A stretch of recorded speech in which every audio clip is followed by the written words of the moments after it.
What up? It's the boy, young Max Minelli, aka the real Max Payne, aka the walking pressure pack, you heard me? And I just jumped out the porch with 30 glove basket. Yeah. Buzz kicking in, yeah, I'm feeling good. I got my team with me, I wish it in the wood. I got a roof. Yes, sir. We right back at it, y'all. We got a special one coming to y'all today. We got my boy Max Minelli jumping off the porch with us today. What's up, bro? Man, what's good, my brother, man? I'm glad to be here, bro. It's an honor, you heard me? I fuck with what y'all got going on for a long time, man. Yes, sir. So, Nah, excuse for real, my bro. voice, man. I'm kind of, my throat kind of scratchy, but yeah, we gonna get through it. Yes, sir. Yes, sir. Nah, it's all good, bro. And the pleasure's all mine, bro. We definitely long overdue. Right. You know what I mean? And I'm glad, for us to be able to give you a platform to be able to share your story with the people who've been following you for so long here on the platform too, bro. Right. Yeah, bro. I appreciate that for sure, Yes, bro. Yep. I bet. So Max Payne, let's get into it, bro. Max Payne, the real Max Payne, man. Come on, bro. They got a few other ones out there, but I'm the real one. Yes, sir. Yes, sir. So you born in New Orleans. Right, yep. Now, your story is interesting because, I would start by saying that you a BR legend. Right. But what people don't know is that you were actually born in the NO. Yep. So I'm like a real, they got that 22504 thing, like I'm a real 22504, But yeah, bro, I was born in New Orleans till I was in third grade. So what happened was my pops, he was kind of like fucking up, you know what I'm saying? Life kind of going the wrong way. So he decided like, man, I'm gonna shoot out to California, because his brother lived in California for like years and years. So on something like, man, I gotta, make a change, my life type shit, he just bust out. And so he went out there, ended up getting on his feet and shit. And so one Christmas vacation, I went to visit him. But when I got there for Christmas vacation, I didn't want to leave, right? So, so I went from New Orleans to Cali. I lived in Cali for like 3 years. And then being in Cali, like eventually my sister, who's older than me, and my mama ended up, coming out there too. And we was kind of like, we lived like in a Crip neighborhood and shit, it was like, not so much me, more so my sister was kind of like starting to get in trouble and shit. Yeah. So my mom was like, man, fuck that, I'm sending y'all back to Louisiana, And so how I ended up in Baton Rouge was like my mama people from Baton Rouge, where they from Irwinville, which is like a country town, like across the river from Baton Rouge. So, so I went from New Orleans to Cali to Baton Rouge, and so Baton Rouge is like where I touched back down in BR like when I was in 6th grade. Okay. And so that's where I became a man there in BR. Right. Like everything I'm BR. You know what I'm saying? So. Yeah. That's how that went, bro. I could dig it. What part of Cali was you in? It was called Harbor City. It was like, it's like Southern Cali, like LA. It was like Long Beach. Then they had a city called Wilmington, and then a city called Harbor City, and that's where I was. So I was like, not far from Long Beach, really, that area. Yeah, word. Yeah. And did you catch any influences from the West Coast from your short time being out there? Man, 100. That's why I started rapping. 100%. So like my mama, she worked with this, it was a white dude, and he had like a studio and shit. And so remember this when Ice Cube had left NWA and came out with the America's Most Wanted shit. Oh, yeah. And man, I used to listen to that shit every day, bro. Like that shit fucked my whole, you know what I'm saying? Like I listened to that shit every day, bro. And so when I found out dude had a studio and shit, I was like, man, if I like write me a rap, could I come record it? And he was like, yeah. So he was like, yeah. So my mom's ended up taking me to his crib, like, and I did a little demo, and ever since then, bro, it was up, So I ended up, I actually recorded 2 demos over there with him, but like I say, once once my mama shipped our ass back to Louisiana, it was kind of like, fuck, like, you know, cause keep in mind, it's like 91, you know, like early 90s, so the rap game in Louisiana was kind of like, you know, it was, you know, they had a few people here and there, but it wasn't like how it is now, you know. So it was still so early that early as fuck, right? So, you know, I kind of was like, damn, you know, my dreams is over with, you know what I'm saying? But eventually, you know, God worked it to how it worked out. You know, we can go in there if you want, but yeah. No, for sure. What about Ice Cube drew you to him at such an early age? Man, I don't know what it was, bro. It was, well, first of all, like, of course, you know, I was on NWA and Easy and all that, like, cause, you know, we had never heard nothing like that before, you know, so, you know, as a kid, you know, I'm like, what? I had to be like 8 or 9 years old, you know, listening to, you know, Easy talking that shit and, you know, just NWA and, so, but I don't know what it was about Ice Cube shit though, bro. It was just like, man, it was just, I just felt that shit, bro. Like, you know, he was like the best to ever do it to me at that time. You know what I'm saying? And just like, like all the shit he was talking about, and so he had a song called Gangsta Fairy Tale on the first album, you know. And so actually my first rap was kind of like, I wrote a rap like that, you know, cause I was a kid, so it was like, man, I could write a rap, you know, about cartoons and shit, kind of like that, you know. So that was the inspiration, but yeah, bro, I don't know, but Ice Cube, that album, like, yeah, bitch, fuck my whole, you know, my life up, dog. But you gotta be also enlightened in a different way to be catching these messages that Cube, was delivering on that album, because he had transcended from NWA, like when America's Most Wanted came out. I mean, some other shit. Yeah, he was talking about so many like social issues and so many things that, you know, we dealing with today. You know what I mean? And was really on some, you know, NWA was fuck the police, and then I feel like America's Most Wanted was like fuck the man. Yeah, it was that real like rebel shit, like that real like, man, let me put you up on like what's really going on and what's really happening in the community and like the roots of this shit, like, so, I mean, as a kid that young, like, it's like, I think I got it, but I don't know if I really got it, but I got it though, you know what I'm saying? And it was just, bro, like, even like when I, like when I went, you know, record my first demo and shit, like dude didn't have to tell me how to write a verse or a verse should be this long and it should stop here. It's like I just knew that shit. I knew, like, you was already studying rap. Yeah, like I already knew, bro. I knew, like, okay, I'm gonna write my verse and it's supposed to end here and then the chorus should come right here for this long, and you know, it's like I already knew. So yeah, but she was just, but you know, even like before Ice Cube, like LL, I'm Bad, and you know, Rakim, and like, you know, when I was a little kid, like I used to look at the LL video, I'm Bad, and just do the whole, like, whatever he doing, I'm doing on that shit. Like, you know, I used to visualize myself on Soul Train and shit like that, you know, like with a fucking hairbrush or the remote for the TV or something, like it's a mic, you know, so, you know, all that type of shit, bro, like, you know, a kid just having a dream to rock a crowd, bro, and yeah, bro, just once I got on that mission, shit, I was never getting off that bitch, bro, you know. Who were some of the other artists that inspired you at a young age? Well, that, you know, that young, like I would say, of course, LL, you know, Beastie Boys shit was bumping at that time, you know, Eric B. and Rakim for sure, like, them was like the three main ones I would say, and then, you know, the Eazy-E shit, you know, like came after that. And once I heard the Eazy-E shit, it was like, man, what the fuck is this, you know? A little Ice-T, you know, Ice-T had some shit that was hard too, Colors and High Rollers and all that shit, but it was mainly, you know, then, you know, MTV Raps came out. So we, you know, we start seeing shit like Too Short and, you know, just, you know, MTV Raps put you on a whole different kind of wave too. Yeah. So, yeah, bro, I would say, like, you know, all the early shit kind of, you know, I got bits and pieces from. No, for sure.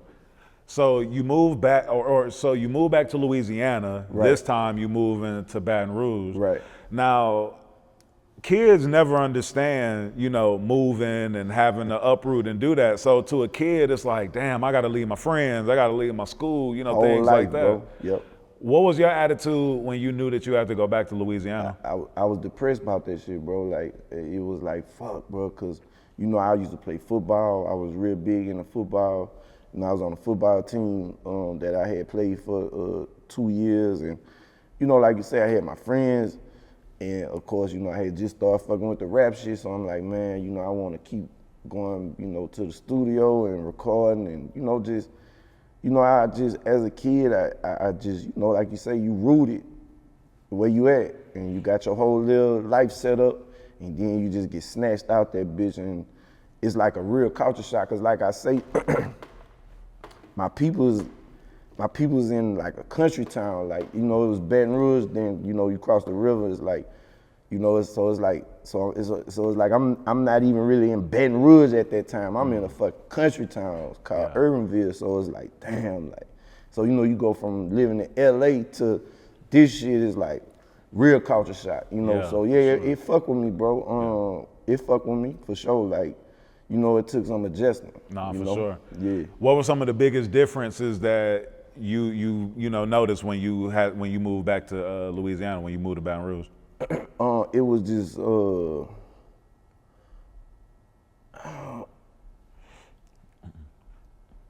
I guess it was just more so just like getting away from what I already had set up, like with my friends and my school and my football and my this and that. And then, you know, because I'm like I said, I'm still a kid, so it's not like I'm able to fucking move around like you know, like an adult or whatever. Right. But you know, it's like you just know like damn, I'm at this school now, you know, it's just like, man, a bunch of shit, bro. That kind of, you know, fuck with me, bro. And yeah, it was like a big shock, you know. And I'm sure the environment, like, it just looked totally different, like from bro. Totally different. Like I say, bro, I got fucking horses and cows in my, you know, on the side of the house right here. It's like just a whole different world, bro. You know. And like I say, I had come from New Orleans so it's like, you know, I had went visiting my grandmother as a kid, so I knew, you know, I knew about that country life like that, but I never had just been in it like that, you know.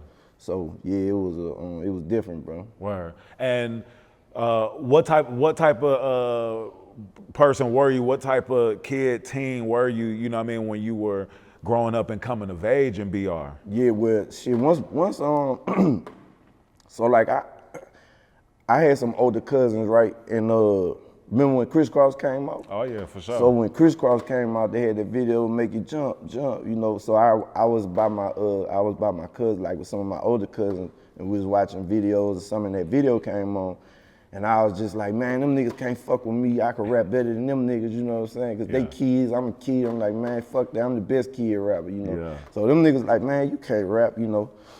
And so, you know, I started rapping for him and shit, and they like, oh shit, like, you really dope? So it's like, man, we got a partner who rap too. His name Tank, right? Tank is Young Bleed. So they introduced me to Young Bleed, cause they went to high school with him, like. So like I say, keep in mind, these my older cousins, so they, you know, like 4, 5 years older than me. So they hooked me up with Bleed, but I never met Bleed. I just will always talk to Bleed on the phone, you know, cause like I say, once I go back to fucking country, it's like, man, I'm stuck in this bitch, you know, so I would call Bleed every day after school, and like, I would write raps at school, come home, call that nigga, like, hey, Bleed, check this bitch out, you know? So it's like, he was like my new ray of hope of like, oh shit, it's, you know, this rap shit is still possible for me, even out here, you know? So I locked in with him like that, and then, you know, once I got like 13, 14, you know, and I'm able to really move around, then, you know, that's when I linked with Bleed, you know, and it's like, man, it just was up from there, because once I linked with Bleed, you know, he linked us with Loc, and it's like, that's how all the, you know, the whole camp formed up. And shit, we was up and running from there, bro. And when you linked with Young Bleed, was he already like established, you know, and rap and kind of and already have emotion? Well, I'm gonna tell you, he was still underground, but what he did was he had like a song that was on the radio. So his name wasn't even Young Bleed. His name was Total Darkness back then. But so we used to have this radio station in BR called AM 1460, right? So it was an AM station, but that was the station that played rap. And they had a DJ named Night Prince. So at night, Night Prince would play all the rap shit. So like all the like the first bounce records, like where they at, and all that. Like Night Prince played all this shit, bro. Like so Bleed had a song that Night Prince was playing on the radio, you know. So that was dope. But it was like he wasn't yet, you know, like that guy, like, you know. So it wasn't really until Loc came out, and when Loc came out, Loc shit like shook the streets up, you know, and Loc shit like really made like a fucking impact. And Bleed was, you know, a big part of that project with Loc, you know, and then so from there, that's when it kind of like, you know, really turned up a little bit, you know. Got you. Yeah. At what point in this story do you connect with Javon and do y'all create Layla? Okay, so to spin back, like middle school, when I moved back to Irvinville, the country town, I go to middle school. Vaughn he goes to middle school, so me and him both in the 6th grade. So I meet him, like, you know how you go to school and you just, you know, you meet friends, but you got one partner that you really just like lock in with, you know. So he was my partner that I just locked in with. And so I would like, after school, I would get off the bus at his house, cause he had cable and shit, like, you know what I'm saying? So I go to his house and watch Rap City and, you know, MTV Raps at, you know. And so at this time, you know, I'm rapping and shit, but he wasn't yet fucking with it until one day we had a tape with an instrumental on the other side, and like his mama used to have this big ass fucking stereo with speakers about this tall, and we used to have a little radio, so we'd put a tape in a little radio, put it by the big speaker, play the beat out the big speaker, record on the little radio, and crouch down and rap, you know, rap our rap, you know, so that's how we was making tapes. So one day I was doing that, and then Vaughn just like, I was like, oh, you know, and he just freestyled on that bitch, like. And once he did that, it was like, oh shit, like, you know, like, I didn't know he had that in him. So, you know, it was like, man, at that moment, you know, boom, that's how we formed it, you know. It was like, so now I'm rapping and you rapping, so. And so that's what, so me and him, you know, we making our little bullshit tapes like that. We get to high school, that's when I meet Happy Perez. So keep in mind, like, all this shit simultaneous, like, I'm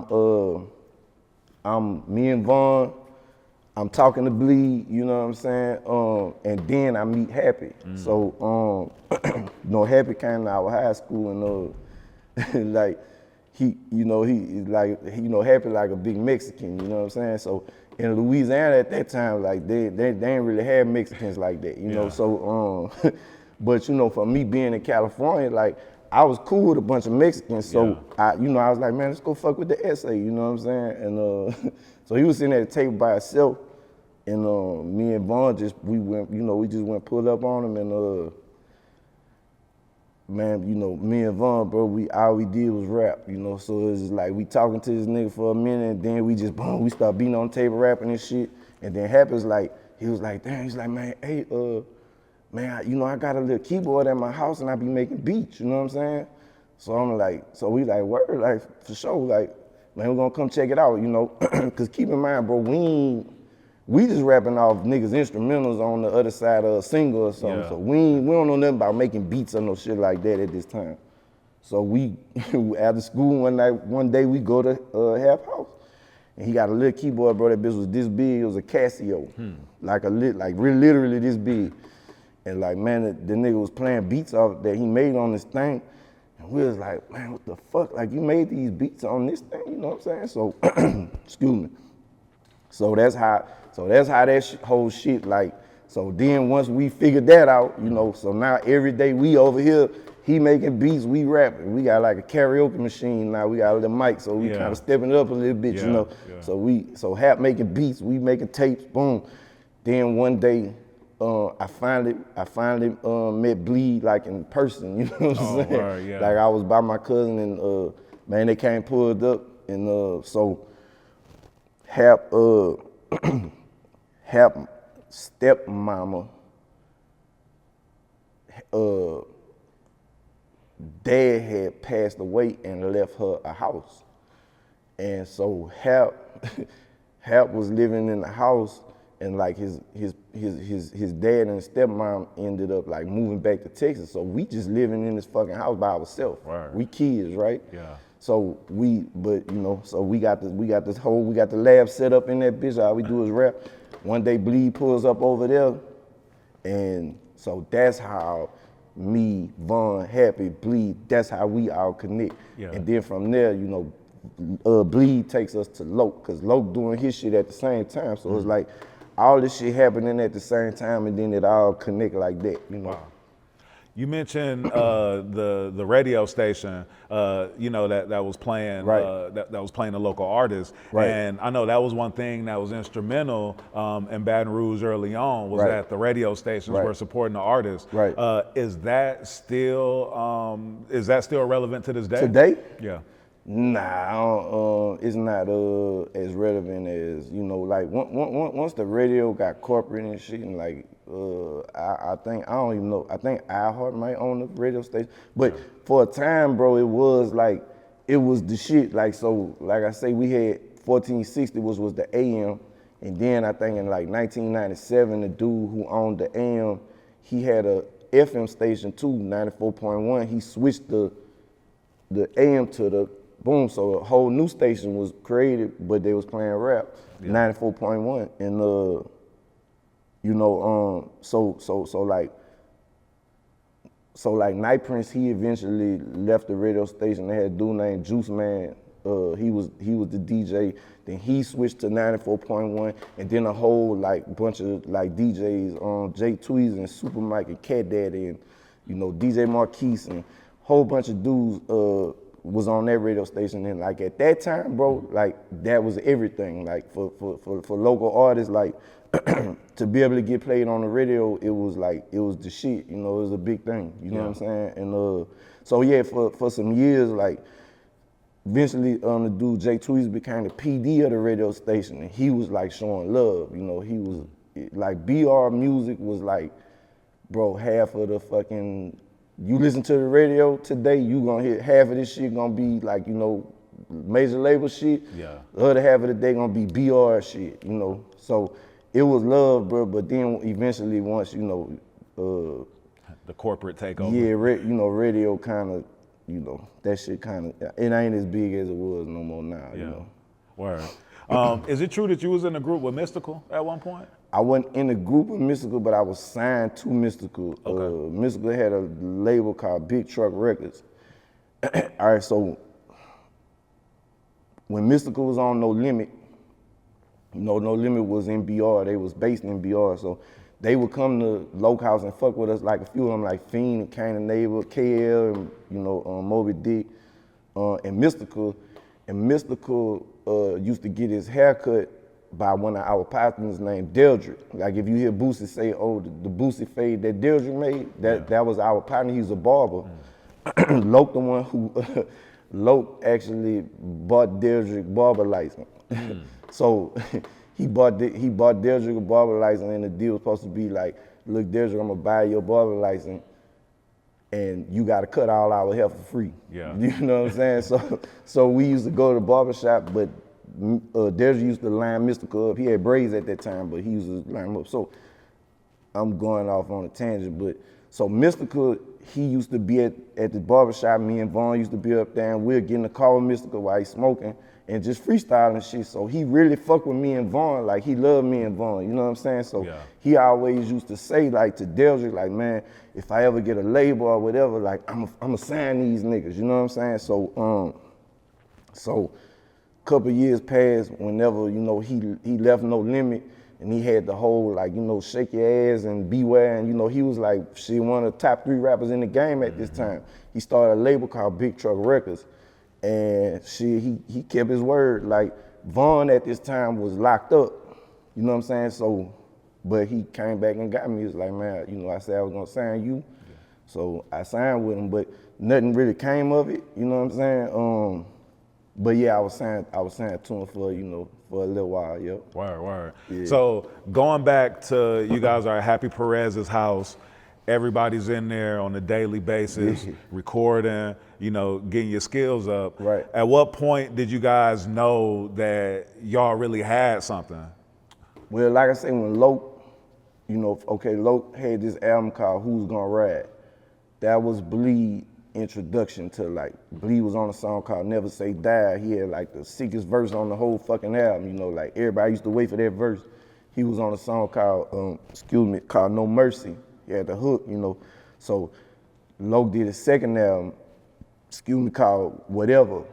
And so now on this album, Bleed got a more prominent role. He on more songs, you know. And he gave me and Vaughn our own solo song on the album. So we do the song, it wasn't really my favorite song, you know what I'm saying? I feel like we could have did a better song. But you know, we was still like, we wasn't really polished, so like, you know, we put verses on this thing and Loc was like, all right, look, just do this hook on it.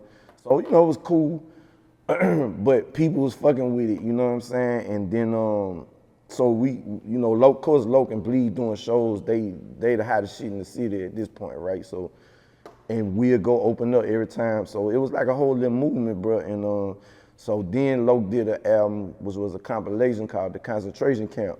And the first Concentration Camp was just a compilation. So it was, you know, Loc had a few songs, but Bleed, How You Do That there was on this album. That's where it came out. You know, it was called The Fool at first. So that song was on there. And me and Vaughn had a song called Daredevil on this album too. And they had like a few New Orleans artists on there, a few other BR artists, you know, it was like, but like the, you know, the main songs was Loc shit, you know, of course, A Fool was like the biggest shit, and like a lot of people fuck with Daredevil, me and Vaughn shit, you know what I'm saying? So that was kind of like the point where we knew like, okay, we got motion, you know, we moving, so yeah, we doing shows and shit, and from that, we started working on Bleed album, which becomes, you know, My Balls and My Word, which is like legendary album, right? Just top album, you know what I mean? Right. Like, no, for sure. So when A Fool comes out, does it automatically create a buzz in the city? Instantly, bro. Like that shit went viral back then. You know what I'm saying? Like how shit go viral now, but that bitch went viral like in the street. Without no internet. It was just, man. Every car blasting it out, bro, out the trunk. Like. Everywhere, bro. That bitch was instant fucking, you couldn't, that bitch was everywhere. So at what point did Master P come and link and do the remix for the About It soundtrack? Okay, so this album, before the one with A Fool on it, whatever that I was talking about, was Loc's second album. So in this time, Bleed had linked up with P. Like, I think he met him at a record store called Treasure Chest in BR one day or something. You know, P was moving around and doing his shit, so they linked up. Loc got P and Silk on a song called Welcome to the Terror Dome that was on that album. So that's how he started building a relationship with P, you know, and like I say, P moved to Baton Rouge, so he was just once that fucking wave of How You Do That, well, Fool, but that song, he saw it like, man, he couldn't miss it, you know what I'm saying? So I guess he approached Loc like, look, he was doing I'm About It soundtrack, and they did the remix for the I'm About It soundtrack, for the, you know, the I'm About It movie. And and that's how, like, so all that turned into Bleed got signed to Priority, Loc got a label deal with Priority, you know what I'm saying? So now we on that level now with it, you know, but that's how it came about. He had a relationship with P from, you know, actually before that album, but like I say, P couldn't couldn't miss that wave, bro, because that bitch was it was vicious. You know what I'm saying? And during this time, you know, like where are you at? You know, because you the #1 dot connector here. You know what I mean? Like you connected with Happy, right. They connected the dots with Bleed and everybody, knew C-Loc, you know what I mean? And really brought the team, you know, together. Man, bro, it's so much shit that I like, you know, you know, I could like explain it all to you, but I ain't really think about it like that though at the time, you know, like I'm just nigga, we, you know, we here. You just like, doing what you do. Yeah, like we recording, you know, we rapping, doing shows, you know, just, you know, trying to keep the motion, you know. So yeah, like we recording. So when it comes to Bleed album, Bleed, we start Bleed album, and you know it was kind of like everything was a group effort. You know, like think about like Hot Boys or you know No Limit, like all them albums. It would be, you know, your name would be on it, but all these niggas really helped put it together. So it was kind of like the same deal. And so you know we Happy producing. You know, 90% of it, Loc did a few beats. You know, we all contributing, and so it got to a point where now, you know, Bleed, you got this deal with this label, so we ain't just on our own time. So it got to a point where it was they had to turn the album in the next day, right? And the album wasn't done because Bleed, you know, I guess Bleed was going through things, personal things in his life at that time, to where he would, you know, he'll be in the studio for a while, but then he'll like, you know, not, you know, be dealing with his other shit. So the album wasn't done. So it had songs with verse but no hook, or song with a verse and a hook, or, you know, just little holes, you know. So Loc and them called me one night and was like, hey bro, we gotta turn Bleed album in tomorrow. So I'm gonna come get you, put you in the studio with Happy, and y'all finish this album tonight. You know what I'm saying? Yeah. So I'm like, all right, cool. So you unofficially got your first A&R gig. Bro, I'm fucking 16 years old. Like, in this shit, right? But like you say, that's what I was doing, but did I know I was doing that? Fuck no, I'm just like, oh, okay, this will, you know.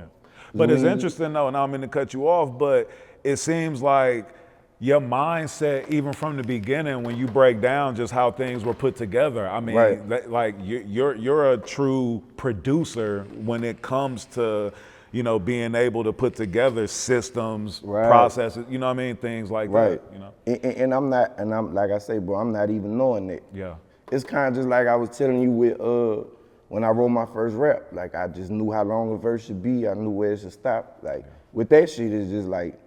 It was what we was doing. So it's like, you know, you could stop me back then and say, man, you know what you're doing? Like, I'd be like, yeah, I'm, you know. But it wasn't, you know, not till I got older and more advanced in the game till I started realizing and looking back like, damn, like, you know.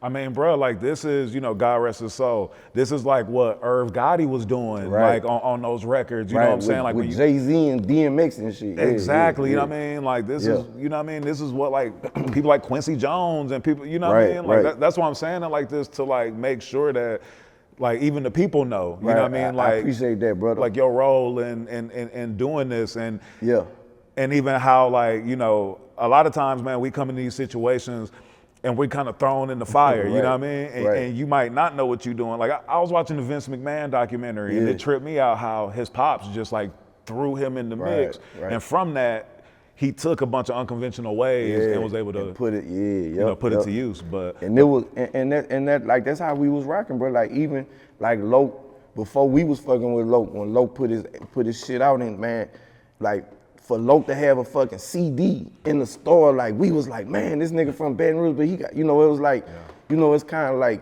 all that shit was like larger than life to you before you start seeing people around you actually do it, you know. So it's like you know, you don't really realize like how special that shit was at a time, because it was like, man, it wasn't this before. But now it's this because we fucking created it, like, you know what I'm saying? Man, So, whose yeah. idea was it for C-Loc's solo albums to be compilation albums? Because before you guys even created Concentration Camp and released albums officially as compilations, his albums was were like compilation, right? It was because because Loc was an artist and a producer, but he was the CEO man. So he the knew visionary. like at all times, like, you know, and I'm sure, you know, he probably saw P do it. So it's like, okay, this working for P. So he just knew like, I gotta give my whoever coming next a look. And I know everybody gonna fuck with this album. So hey, y'all jump all over this album, you know, and so that was, I think that's what his mindset. He was looking at the shit from a CEO perspective instead of like a artist perspective like that. You know what I'm saying? So that's why he, you know, had everybody on the shit. And even like if you look at it from when the second version of the camp with me, him and Boosie, it was the same shit. You know what I'm saying? So yeah. Right. And with that, with Boosie, you found him, right? No, I didn't. Okay. I didn't. We got a partner named Frog. Okay. From he one of our OG partners from South Baton Rouge. He's the one who brought Loc to Boosie. He went to Loc and was like, man, they got this kid across the track. He dope. You need to come listen to him, Loc. You know, and like keep in mind this at the time when like, you know, Loc is Loc now. So you know, Loc was like, man, let's go check him out. So Frog brought Loc to check Boosie out, and you know, Loc was like, damn, like, you know, and I think like the next day, had him in the studio, and shit, ever since then it was up. Yeah. You know what I'm saying? And then, you know, I hear that like even with Boosie early on, it was like one of those instant, you know, if you want to call it viral type of like moments, you know, for that age. Yeah, because he was like, keep in mind, like, you know, if you hear him now as a grown man, he still got like a kind of squeaky voice, but imagine him as a fucking 13-year-old, like that voice was like, you know, so to hear that voice of this kid saying the shit he was saying, it was, you know, it fucked people up, bro. Like to hear a kid talking about, you know, my mama sick with thyroid drama and my daddy on dope, like, you know what I'm saying? Like that's some shit that's like, bro, you know, like what fucking kid gonna be talking about shit like that? So, and it was our real shit that just resonated with people, you know, so I think that's what it was about him, but he was just special in that way. And what was the temperature in the city when My Thug there, when that came out? Well, before My Thug there, all right, so we had the Camp 2, right? Bleed album came out, went gold in a week. So it's, you know what I'm saying? And of course, like you said earlier, goes on to be, you know, just a historic record, you know what I'm saying? Yeah, I was telling Bleed, and I told C-Loc, I was saying that how you do that there is like in the ranks of like top songs ever. You know what I'm saying? Like, hey, cause that bitch was like, you know how when I kind of link it back to like, it was certain songs like Juvenile back that ass up, like, bro, you just heard that shit so much. 50 Cent in the club, you heard that shit so much. Like that song was like one of them, like you just heard that shit everywhere, Will Smith, all the Summertime, time. like forever embedded. But so Bleed album goes. The second album we doing is a Concentration Camp 2. So at this point now, the Concentration Camp turns into a group instead of a compilation. So the group of the Concentration Camp becomes Loc, Bleed, me, Vaughn. We got Lee Time, and we got Boo Rossini. Right? How did Boo Rossini get into the mix, being from Mississippi? Man, just where one of Loc partners from the street, you know. You know, Rossini was doing his thing, you know what I'm saying? Mississippi, back and forth. And they just met like on some shit like that. I always wondered that back then, cause you know what I mean? Like and Boo used to pull up like on fucking Gold D's and candy green Cadillacs and Benzes with Lorenzos and shit. And we used to be like, man, this nigga here off the hook, you know. But shout out to Boo, man. That's my brother, bro. But so we do the album. It comes out on Priority, and of course, like they looking at Bleed album just did this. So they kind of was expecting it to do that, you know, but it didn't do as well as that. Yeah. You know, but it still did a couple 100,000, you know what I'm saying? And so, you know, Bleed and Low kind of differences, you know, it's like, man, the same old story you hear, you know, rap groups, like everybody, them bitches gonna break up at some point, you know. So everybody broke up, you know, everybody doing this, that. Me and Vaughn went and did an album, you know, Lay Low, Simple and Plain, you know, Bleed went and did his second album, you know, on his own, without all us, you know. Yeah. And called it My Own.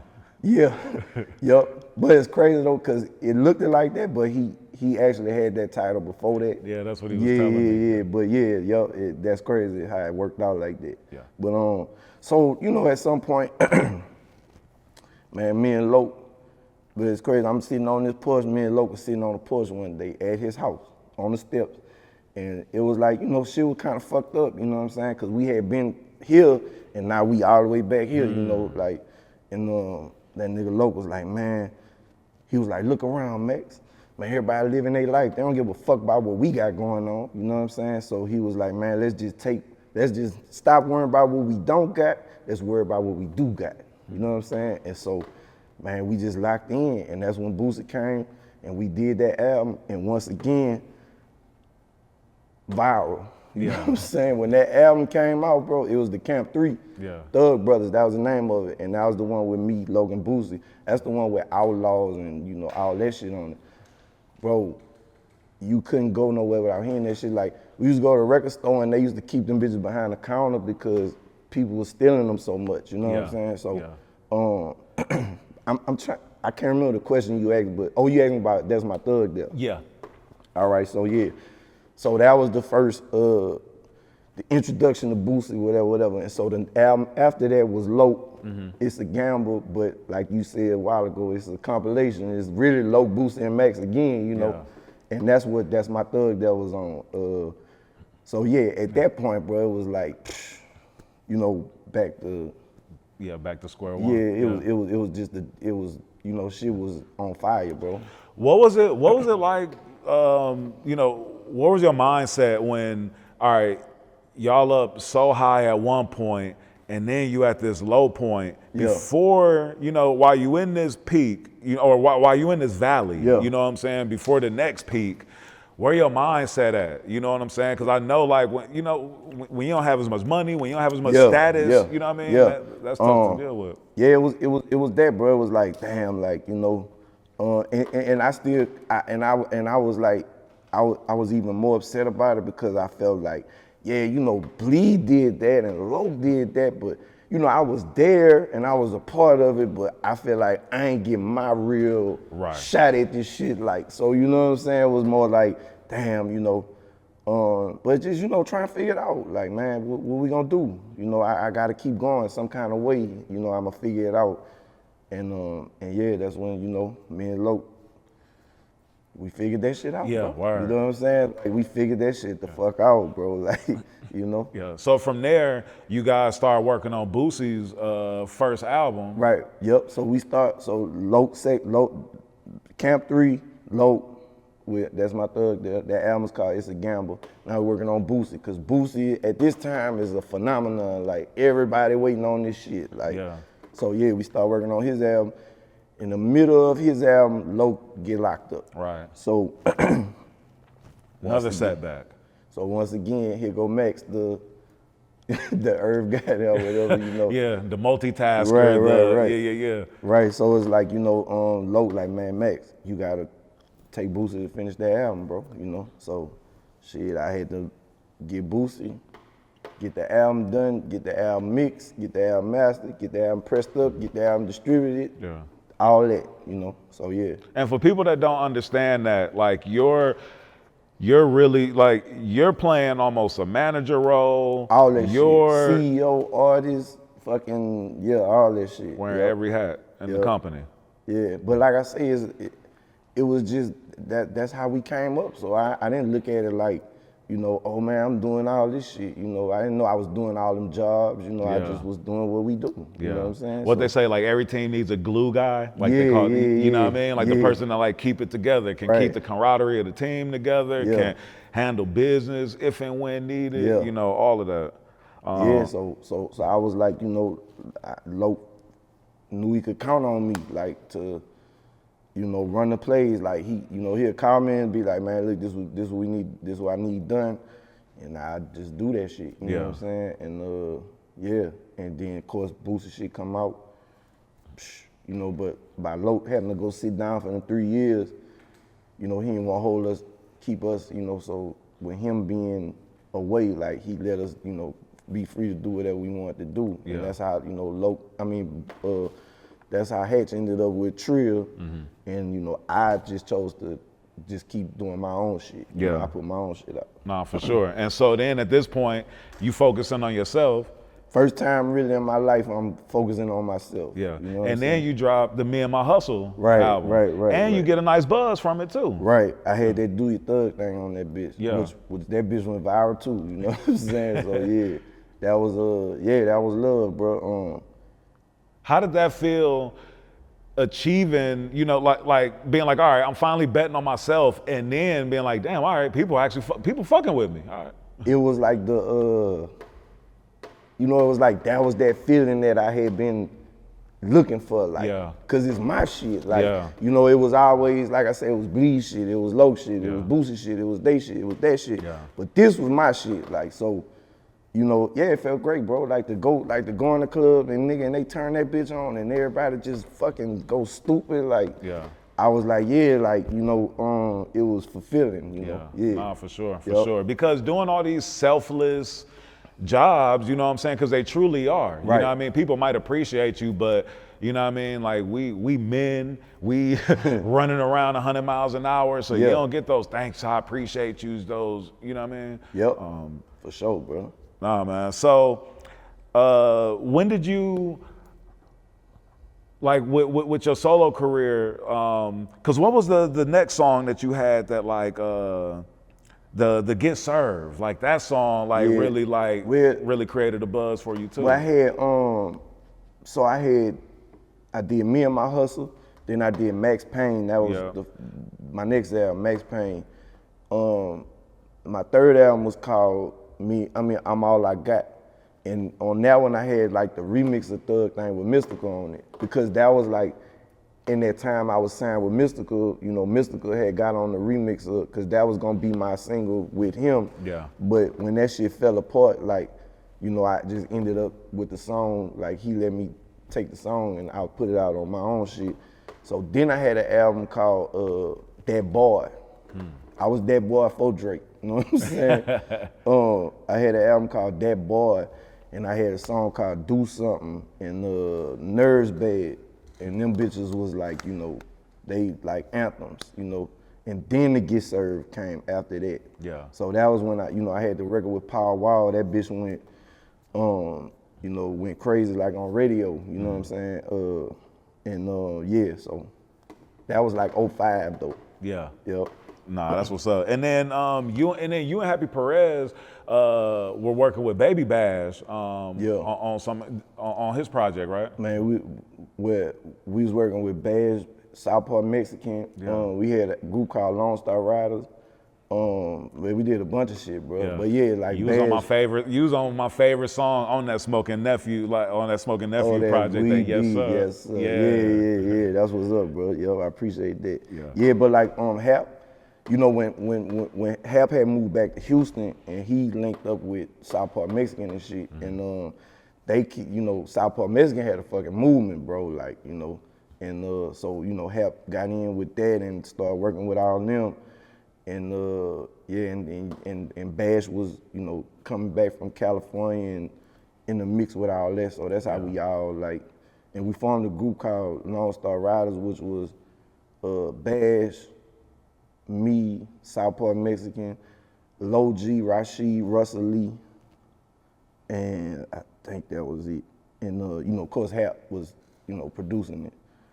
And that came out on Dope House Records and shit. But so that was how we started the relationship with Bash, but like we still to this day, Bash, that's our brother, Yeah, for sure. And you working with Happy Perez, have you always worked with him almost like in a A&R type of since day type of fucking role? one, bro. Hap. Yeah, because y'all work like almost as partners, right? Or bro, we like Snoop and Dre. Like always been like, since day one, bro. Like even when everybody else kind of, you know what I'm saying, like was doing this and doing that and doing, me and Hap was still, always was locked in. Yeah, till this day, bro. Like that's my brother. Like we past music, you know what I'm saying? Like so, yep. Word. And when did you connect with Kevin Gates? All right, so Gates started like buzzing in the city, like I would say like maybe like around 2004 or 5 or something. And they was at a label called Dead Gang Records, and I knew like the dudes who like Tom and Travis and them who actually owned Dead Gang Records, cause they was from the bottom, like they was from South Baton Rouge and shit. So when Gates started, catching his buzz and shit, I did a couple of records with him like on his come up. Travis and them came hollered at me and shit and was like, man, would you charge us to do this? I'm like, man, nigga, I got you, don't even worry about it. Whatever you need, I got you, So when Gates ended up getting locked up, I guess they wanted to kind of try to keep Dead Gang Records floating until he was able to come home, And so they came to me and was like, man, we wanna, what if we do like a joint venture with you, like, Dead Gang and Max? Cause I was at a point where I was kind of like, not really in limbo as far as like, I was still putting out records and shit, but, I had signed with Koch and got off of that, like, so I was like, shit, let's do it, bro, And so that's when, Gates really was in jail, at the time when I was there for most of the time. But like when they came to me, I was like, man, I'm with it. I was like, shit, just get me on the phone with Gates, cause you know what I'm saying? Like this really his shit, you know what I'm saying? I don't want to step on his toes or nothing. So when he called, like they got me on the phone with him, I said, hey bro, your people came to me to do woo woo woo, like, I just want to make sure you all right with it, And he was like, man, it's all good, cause I was fucking with Gates here and there, like we was cool, like I said, I did a couple of records with him and shit. So we did that. So I did 2 projects on Dead Gang with them. One of them was me and Kevin Gates, The Leak. So it was like half songs that Gates had that they hadn't released yet. And then I did the other half, and then we had like a few like where we, was both on songs and shit. Yeah. Then I did an album called Heart of a King.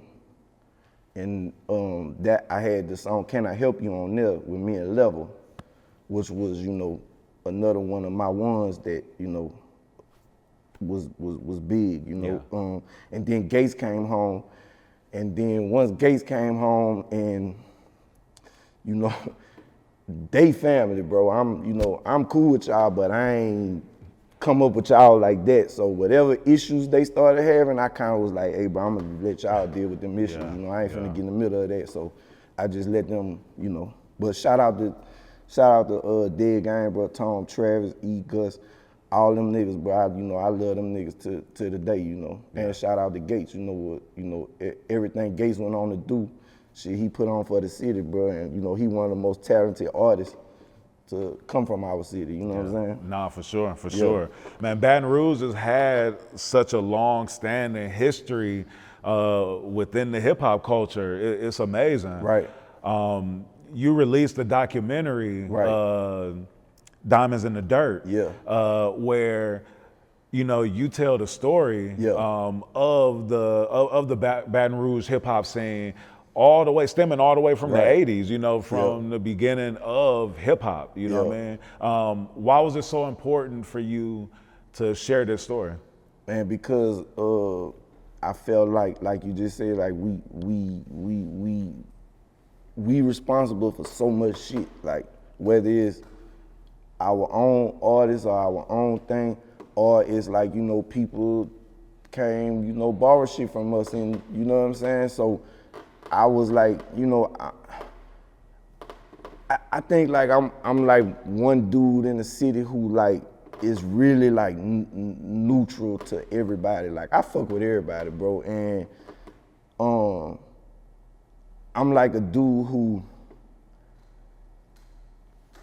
you know, you might not be my favorite person, you know what I'm saying? I might not want to hang with you or nothing, but whatever you did, you know. So I can't diminish your legacy in no type of way, like, and I'm not trying to. So all I could do is just, hey, you know, I might not fuck with this dude, but he responsible for, you know what I'm saying? So that was where I was at with it. Like, man, I want to tell our story because nobody else tell our story. Don't nobody give us credit, you know, don't nobody really.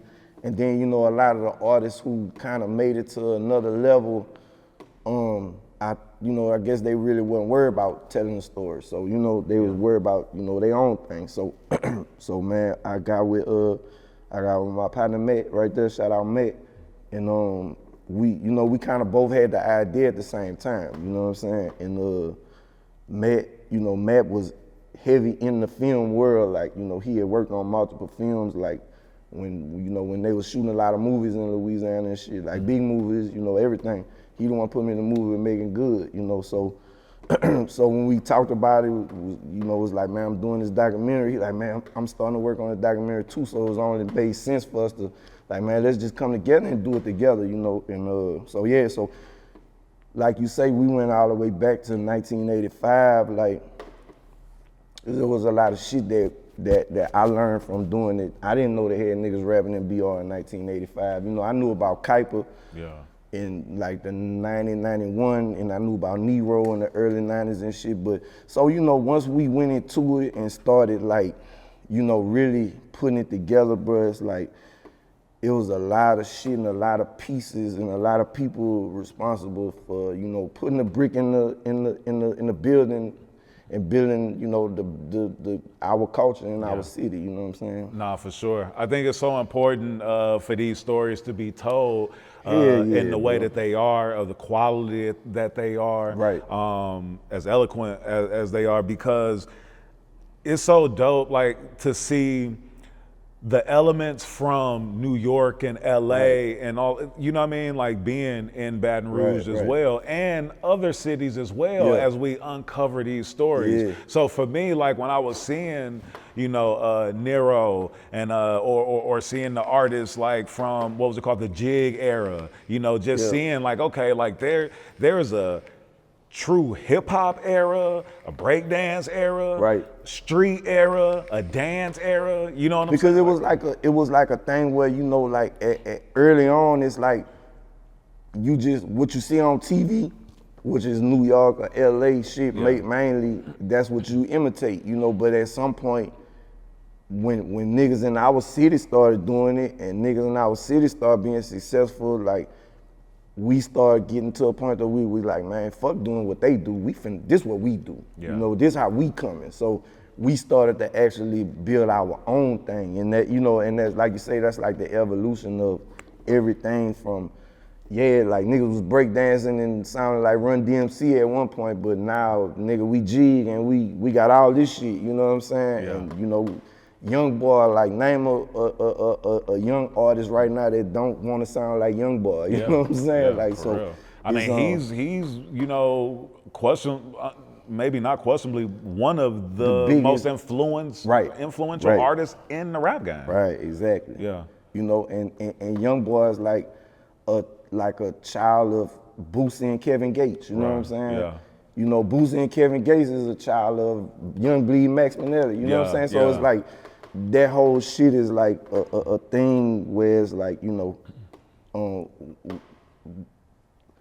what you contribute, they take and they add more to it, and then they contribute that, and then the next person take that and add something to that. You know what I'm saying? And it's like a never-ending thing, bro. Yeah. And you just released Dirt, Diamonds in the Dirt 2, which is continuing the story and bringing us more up to date. Yeah, because it was so much, bro. And we got so much fucking flack, bro, for man, why you don't have such and such on here, man? How you don't have this nigga on there? Yeah. And we was like, bro, like, trust us, bro. Like, we can't make a movie that's fucking 8 hours long, bro. You know, we had to end up breaking it in parts. So, you know, we took the early pioneers and the people who bought it to, like, you know, the bridge, and then handed it off on part 2. You know, we picked it up to where, like, you know, like you say, Trill Entertainment, Boosie, Webby, Fox, Mouse, Big Head, they whole movement, you know, the Jiggalators, you know, Gates with Dead Game, that whole story. You know, a lot of people don't really know that early Gates story. You know, like they know Gates as Gates, you know what I'm saying? But so they don't know Gates when he had dreads. Right. So, you know, we tell that story, you know, Nussy, like, you know, a lot of different people in our city, Tebow, you know, like, you know, Tebow, a dude who kind of like me, he like a Forrest Gump of rap. He was with P, he was with C Murder, he was, you know, he was like, did a lot of shit, was on 106 in Park, and, you know, just a bunch of shit. So just to be able to give these dudes a platform to tell their story, bro, and, you know, like, it's just, that's my goal, bro. Yeah. And like I say, I don't have no, like, it don't cost me nothing to give another nigga they flowers. Yeah. Cause I'm gonna be me regardless. You know what I'm saying? Whoever the fuck I'm standing next to, I'ma still be me. Yeah. So nigga, it don't take nothing for me to say, hey, bro, man, this nigga here like a fucking legend. He did woo woo. You know what I'm saying? It don't cost nothing to be real. Right. So yeah, we working on part 3 now, bro. Which naturally, you know, picks up from there. So, you know, we got like artists like Mr. Kane and Level and Reddy, and, you know, we go into more of the producers, like, in the development of the sound, you know what I'm saying? And you know, we talk about clubs, we talk about a lot of shit, bro. So, you know, Diamonds in the Dirt 1, Diamonds in the Dirt 2, out now on Tubi, on every platform, Amazon, Apple TV, all that. Go watch the bitch on Tubi though. That's our favorite platform. Yeah, nah, for sure. Watch it on Tubi. Yes, sir. You were one of the first artists, or one of the early adopters, I would say. Like when it just came to creating these DVDs and developing content and things like that, I feel like you were one of the artists that were like early in that wave. And BR, like, it was a couple other guys that was doing like DVDs and shit. I wasn't really into, like, now I was beyond the DVDs, you know what I'm saying? Like, they had Thuggin' and Lovin' It, was like a big, and it was more so like a street documentary than a street DVD than a music DVD. But, you know, by the music being such a part of the street, of course, you know, the music would be involved with it. But, you know, they had guys that was doing DVDs and shit before. I wasn't really into the DVD shit like that. Yeah. Got you. So I don't want to take credit for that. Yeah, nah, for sure. Yeah. Nah, I think I mean more to it, and maybe I worded it wrong, but like one of the first artists that were, you know, doing documentaries, like, and displaying light, like, on the city, and, you know, things like that. Because even before the Dirt and the Diamonds, you had a documentary some years back where you were. You talking about my own documentary? But that was like just me kind of like, you know, figuring that shit out, kind of like fucking with it, and like, you know, I didn't really, you know, I'm just learning how to really, but I just know how to tell stories, I think, so good. So, you know, I would be piecing shit together, and I had like a little thing. It wasn't really, you know, the biggest. I want to give you your props. I want to stop you from you know what I mean, minimizing it, because what I'm doing, bro, is I want to give you your props for like being just a visionary on the tip of like being someone who, because nowadays media, content, things like that is different, and it's the people who are actually in it. You know what I mean? The players who are on the field. You know what I mean? The people who was in the game. You know what I mean? So for you to be one of the people who were, you know, quote unquote, on the field, but now you're sharing these stories and things like that. I just want to, you know what I mean? Nah, shit, bro, I appreciate it, bro. Just, you know, just like y'all, what y'all do here, you know. Yes, sir. A few other platforms, you know, is love, bro. Like we all, you know, and I got like some more shit coming, you know. Me and Lo kind of pitching ideas about doing a little show together, you know. I think that'll be big. Yeah. And I got a couple of ideas too. I don't really want to say because I don't want nobody stealing bitches, but you know. Yeah, nah, you can't say too much. You got to manifest them somewhere else, but don't speak them to other people too much. Right, you know what I mean? Exactly. Yep. Man, what's one of the biggest life lessons that you learned, bro? You've been through so many peaks and valleys, throughout your career. Bro, the biggest lesson I learned in life is don't give a fuck. Do what you believe you need to do. Yeah. Regardless. You know what I'm saying? Because niggas will give you bad advice on purpose just to throw you off your, you know what I'm saying? But, don't get me wrong, bro. I feel like I was successful in what I did. I lived the American dream off rap. You know what I'm saying? So that's success. You know what I'm saying? But I'm like an artist that a lot of people be like, man, Max, you was supposed to be this big, why you wasn't this big? And I just be like, man, this my story that God had for me. You know what I'm saying? Like them niggas' story is their story, and that's cool. But this my story, and I'm still telling it. But if I could say anything to that, it would be if I would have just stuck with my vision at all times, I think I would have made it to a level that I didn't make it to. You know what I'm saying? Yeah. But it was because it would be, man, you need to try this. Man, you should do that. And then, bro, when you young doing this shit, it's a fucking dream. You love it, you do it. But once you start eating off this shit, and this how you feed your family and shit, it's the pressure now, it's work. Yeah. So it's like once you start, it's like, man, nah, I'm not. It's like, bro, with art, once you start thinking about the art, you might as well stop. Yeah. You gotta feel the art. Yeah. So long as you feeling it, you good. But once you start thinking it, you fucking up. And excuse me, so I would say like, it was those times when I was thinking it. So to spin back to your question, the biggest lesson I learned in life, bro, is just don't give a fuck. Do you unapologetically, relentlessly believe in you. Don't give a fuck what nobody say. Show them, cause motherfuckers don't see the vision until you put that bitch in their face. That's real. You know what I'm saying? Like, and I mean, it's proof of that, bro. Like, look at niggas like Kanye and there's a bunch of niggas that you could just say like, people thought them niggas was fucking, what? Nigga, what? Right. You doing what? But now, you see what I'm saying? So for sure. That's the biggest lesson in life, bro. Like, do you, don't give a fuck. You know what I'm saying? How does it make you feel when people say that you're underrated? I agree. Cause I feel like, from the biggest to the smallest, man, these niggas can't fuck with me with this rap shit, bro. Yeah. You know what I'm saying? So yeah, I agree. Word. But I feel like, if, just check my resume. You know what I'm saying? And put, it might be people who gonna watch this and be like, man, fuck this nigga. Thank you, check my resume, dog. Yeah. That's all I got to say. What would you say your relationship is with the rap game? And when I ask that, I ask it because from the outside looking in, it seems like you've had an up and down relationship. Man. And in 2019, I know you said, fuck it, I'm retiring. Right. Man, the rap game, bro, is like a woman. You know what I'm saying? You love her, you hate her. You love her, you hate her.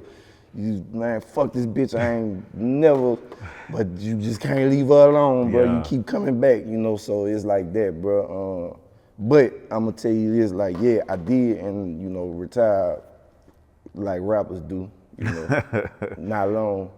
But in my mind, though, I really was at a point where I felt like, man, I mean, I just want to kind of focus more on the documentary shit. So, and I'm a person who I feel like, man, when you doing something, I want to do that 100%. I don't want to do 50% this and 40% that and 10% that because you're going to get 40% result, 10% result. So I felt like in order to get 100% result, I got to give 100. So to me, that was my thing of like, well, I'm going to kind of fall back from actually doing music and focus more on this. But, I felt like I got all the way back to just loving to do the shit.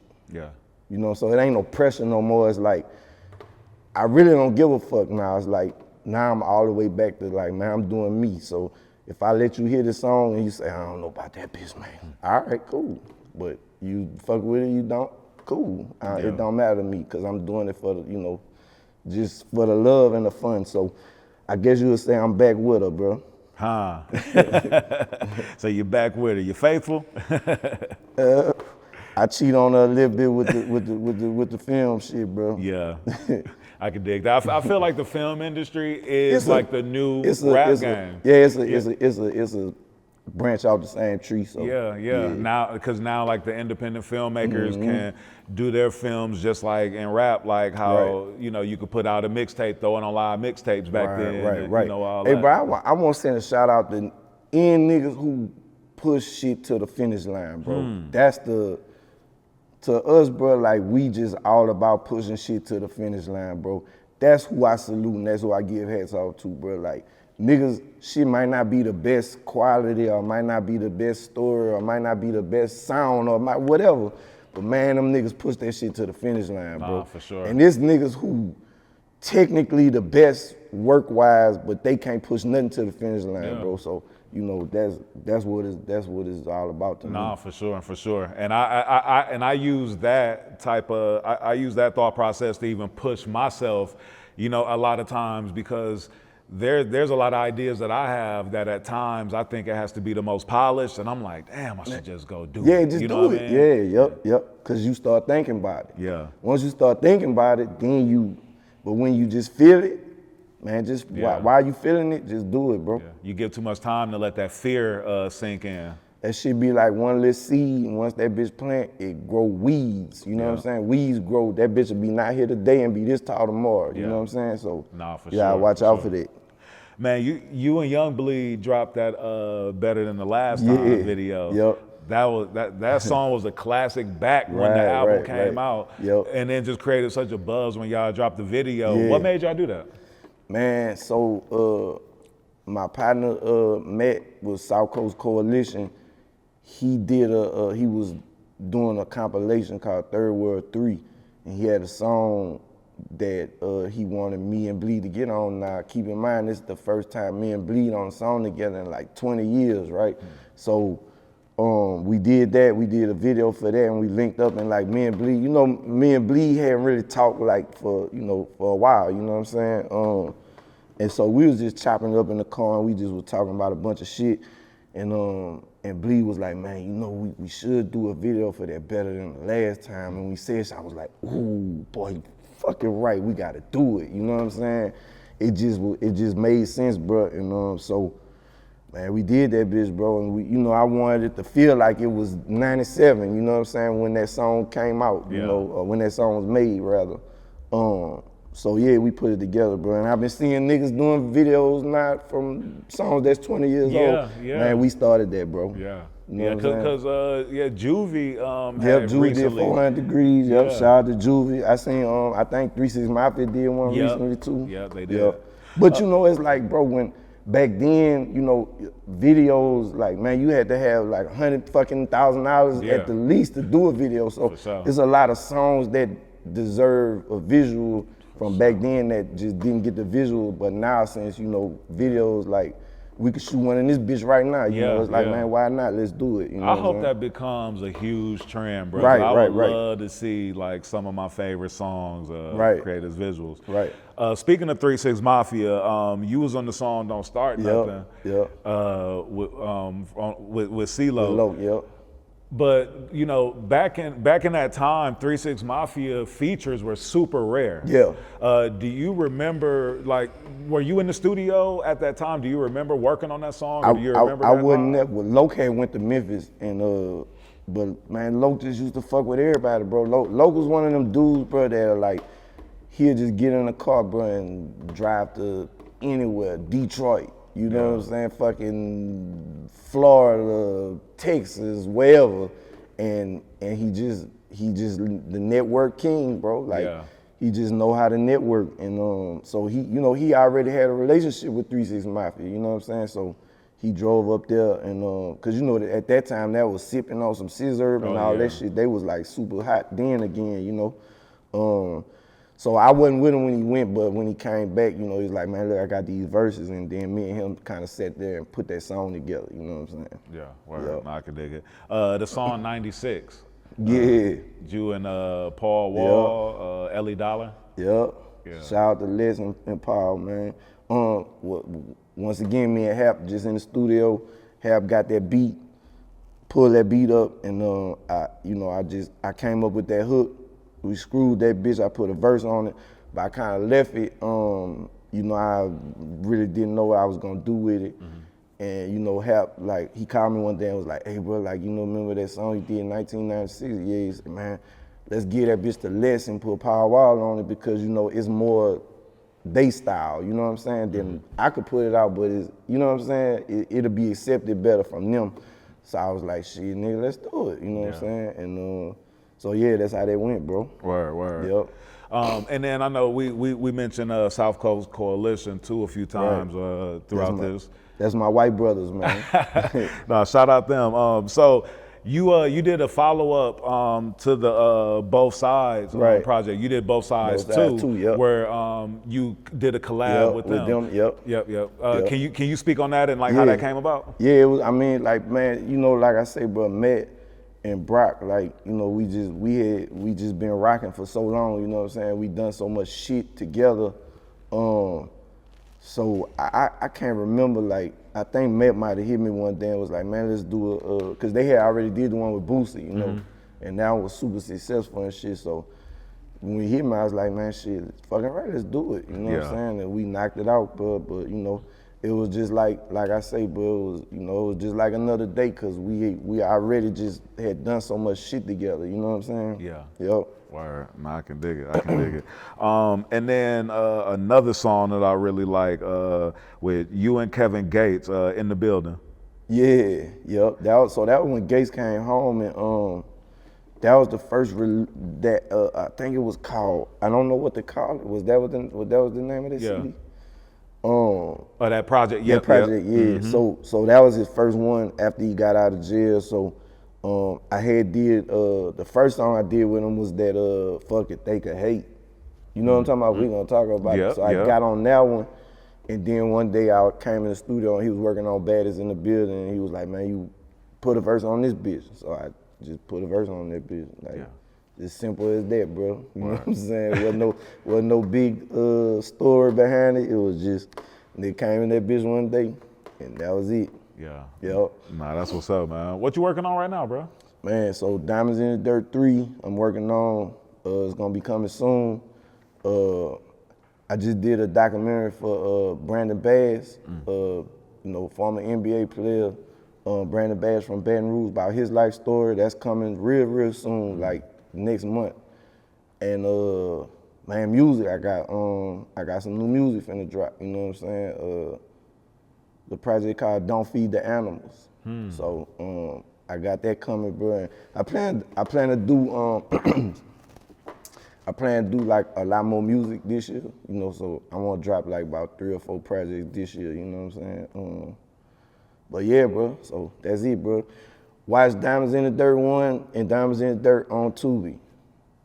Go do it right now. You know That's what's up. That's what's up. New music coming soon. Be looking for like February 28th, I think I'm gonna drop a single. But yeah, you know, I got Max Payne 3, I got The Burden of Greatness, I got a whole fucking catalog of like 30 records, man. Like, go check them shits out, you know what I'm saying? And yeah, man, just, you know, keep pushing, bro. Yes, sir. Take the E off of emotion and been jugging ever since, man. Hey, come on now. You got any shout outs you wanna give? Man, just, you know, shout out to my team, bro. Matt, Cool, Diamonds in the Dirt family, Joe Mexican. Man, just, you know, of course my, you know, Low Bleed, you know, everybody like Hap, you know, and y'all, bro. Like, man, shout out to y'all, shout out to Dow Jones, shout out to My partner Dre, me and Dre go way back. Oh, yeah. Man, Dre might even been in the studio when I did that Bad Is in the Building. Ask him, he might have, because he was around a lot then. Wow, yeah. But yeah, shout out to DGB, man. Shout out to everybody that fuck with the boy for a long time, bro. You know, I appreciate that love, man. Yes, sir. You already know. It's family over here. 100, yes, my brother. Appreciate you, man. Yes, sir. Buzz kicking in, yeah, I'm feeling good. I got my team with me, I wish a nigga would. I got on Gucci frames.